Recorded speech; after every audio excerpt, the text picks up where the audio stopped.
Berikutnya ada sejumlah informasi dari para bakal calon kepala daerah. Saudara, bakal calon wakil gubernur Jakarta Rano Karno menyebut akan meneruskan program dari gubernur sebelumnya termasuk revitalisasi Jakarta International Stadium atau JIS.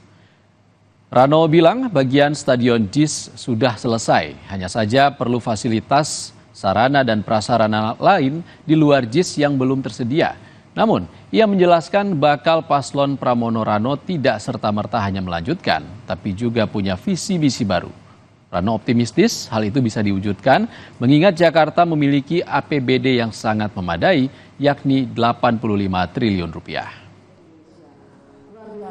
Program yang ada diteruskan, tapi bukan berarti program baru nggak ada dong.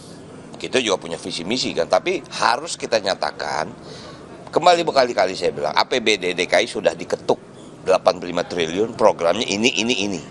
Berarti kalaupun kita masuk, itu pada masuk di anggaran perubahan. Berarti di 2025. Nah itu memang mekanisme sebuah pemerintahan seperti itu. Nah jadi artinya setelah itu apa? Nah, itu kita akan masuk.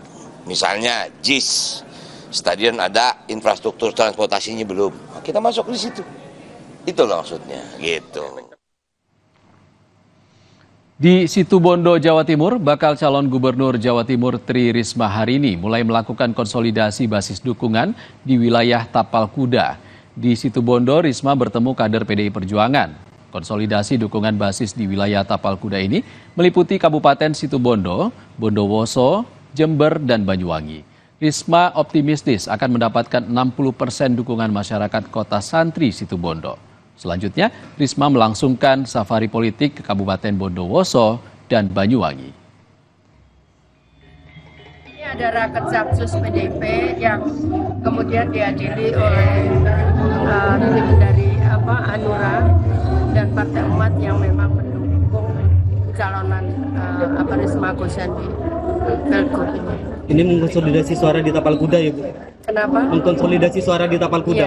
Iya. Siap. Ada target Bu? Kenapa? Targetnya? Target perolehan suara Bu? Yang kata teman-teman 60%. Kita target 60% untuk Situbondo Bu. Sementara di Medan, Sumatera Utara, Wali Kota Medan yang juga bakal calon gubernur Sumatera Utara Bobi Nasution mengaku segera mengambil cuti kampanye 25 September mendatang. Menurut Bobi, hal ini sesuai arahan Menteri Dalam Negeri bahwa kepala daerah yang maju pilkada serentak wajib mengajukan cuti. Hal ini diberlakukan agar kepala daerah yang maju pilkada tidak menggunakan fasilitas yang terkait dengan jabatannya. Dan ketetapan KPU saja. Tanggal berapa boleh? Jadi ketetapan KPU masa tanggal 25 ya. Tanggal 25 saya sudah ngajuin. Sudah ngajuin cuti.